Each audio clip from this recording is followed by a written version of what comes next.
Minilo je leto dni ministrovanja gospoda Pogačnika na področju kmetijstva, gozdarstva in prehrane. Na včerajšnji tiskovni konferenci je minister poudaril, da so v tem letu pripravili sveženj kratkoročnih in dolgoročnih ukrepov, s katerimi blažijo negativne učinke gospodarske in finančne krize v slovenskem kmetijstvu. Kot glavni ukrep je bila navedena strategija kmetijstva do leta 2020. In kdor je prebral to strategijo, je lahko ocenil, da je ogromno napisanega, vendar pa konkretnih zadev v tej strategiji ni. No, v prvem letu je Ministrstvo za kmetijstvo, gozdarstvo in prehrano v resnici pripravil le 4 novele zakonov, ki po našem mnenju niso prav nič vplivali na blažitev krize v kmetijstvu, ki jo je prizadela enako kot gospodarstvo. Naše mnenje je celo, da je Ministrstvo za kmetijstvo enako pasivno pri reševanju krize kot Ministrstvo za finance in gospodarstvo. In to ima lahko dolgoročne posledice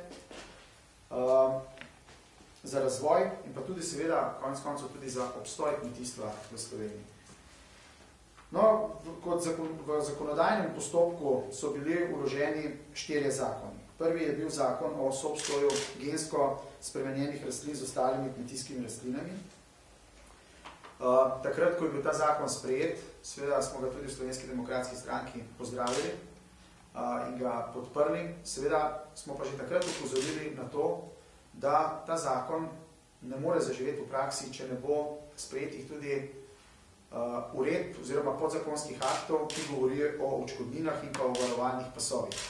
Danes je že več kot pol leta od sprejetja tega zakona in priča smo temu, da je ta zakon invaliden in pravzaprav ne more zaživeti v praksi. Naslednji zakon je bil zakon o spremembah in dopolnitvah zakona o semenskem materialu kmetijskih rastlin.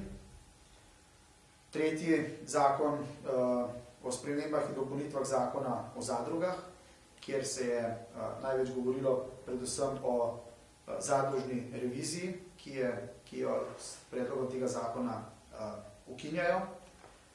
Nasprotovala je Zadružna zveza, tudi mi smo opozorili, da bi bilo dobro, da zadeva ostane takšna, kot je, vendar pač je po mojem mnenju Zadružna zveza takrat bila, ko se je sprejemal zakon o reviziji, ko se je to opredeljevalo v drugi zakonodaji, preveč pasivna in ni uspela zagotoviti teh svojih ambicij. In pa seveda zadnji zakon je pa ta zakon v skladu kmetijskih zemljišč in gozdov, v katerih pa pač teče zdaj javna razprava in je pravzaprav zelo burna, nasprotuje tako zbornica kot sindikati, tako da tukaj bo še zanimivo, kako se bo razprava odvijala. No in to je tudi vse, kar je bilo s strani parlamenta obravnavano. In zdaj se sprašujemo v Slovenski demokratski stranki, kje so v teh zakonih ukrepi, ki blažijo krizo v kmetijstvu. Mi jih ne vidimo,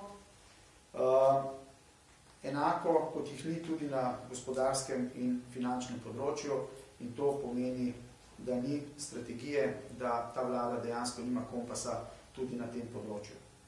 Dotaknil bi se še mogoče proračuna za leti 2010 in 2011, ki jo bomo sprejemali v naslednjem tednu. In ugotoviti moramo, da se žal realna sredstva za razvoj kmetijstva in pa razvoj podeželja znižujejo. To je dejstvo in to ni dobro. Tudi ukrepov za sanacijo krize ni, saj iz teh postavk, iz teh številk tega ni razvidno. Iz razpoložljivih sredstev tudi ni zaznati strategije samega razvoja kmetijstva. V strategiji, ki je zapisana mislim, da na 50 straneh, se veliko govori, ampak s financami pa te zadeve niso podprte, kar pomeni, da tudi ne bodo zaživeli. Tudi na področju biološke pridelave ni ukrepov za spodbujanje tovrstne pridelave živil. To je zelo pomembno področje, sploh na konfiguracijo Slovenije bi bilo ta zadeva lahko bistveno boljša in bolje dodelana. No in pa ne nazadnje tudi za ukrepe ob naravnih nesrečah. Po izkušnjah v zadnjih letih sredstev v proračunu po mnenju Slovenske demokratske stranke ni dovolj. Toliko, kar se tiče same zakonodaje in pa dela v državnem zboru. In torej še enkrat lahko ugotovimo, da ukrepov, s katerimi se na Ministrstvu za kmetijstvo, gozdarstvo in prehrano zelo na glas hvalijo za blažitev krize, pravzaprav ni.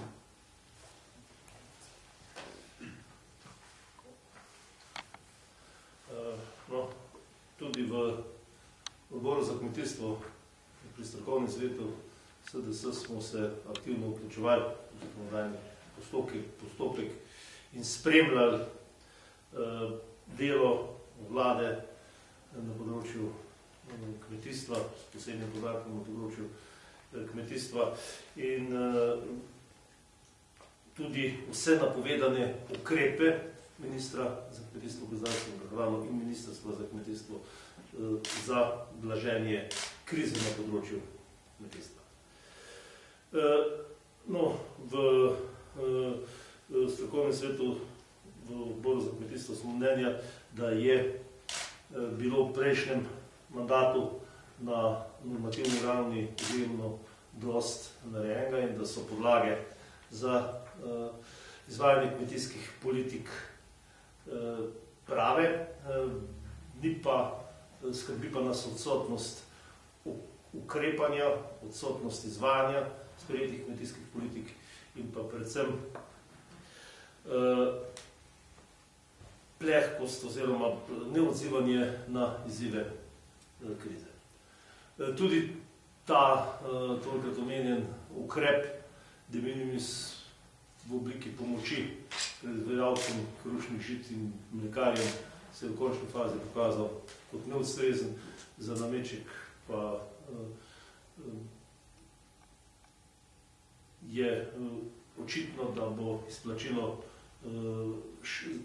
pomoči mlekarjem šele v letu 2010, pa še to izplačilo bo izrazito odstopilo od predvidenih 42 evrov pomoči po kravi mlekarici, glede na to, da se nabor upravičencev, ki je izrazito selektiven, širi.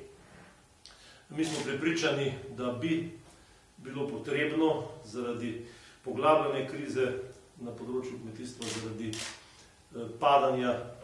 drastičnega padanja odkupnih cen mleka, mesa, grozdja in ostalih kmetijskih izdelkov ter zaradi nedvomno prisotnega slabšanja ekonomskega položaja v slovenskem kmetijstvu bilo potrebno ukrepati in nažalost ugotavljamo, da po enem letu ni bilo na področju obvladovanja kriznih razmer na področju kmetijstva ničesar narejenega.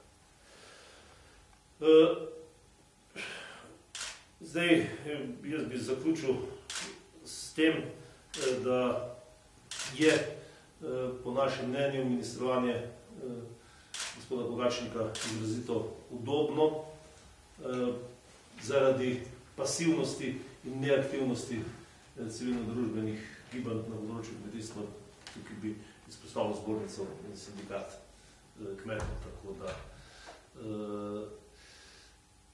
je iz tega vidika pa zaradi dejavnosti sindikata in kmetijsko-gozdarske zbornice njegovo ministrovanje sicer udobno, vse skupaj pa se odraža v izrazitem slabšanju ekonomskega in siceršnjega položaja slovenskega kmeta, slovenskega kmetijstva. Hvala lepa.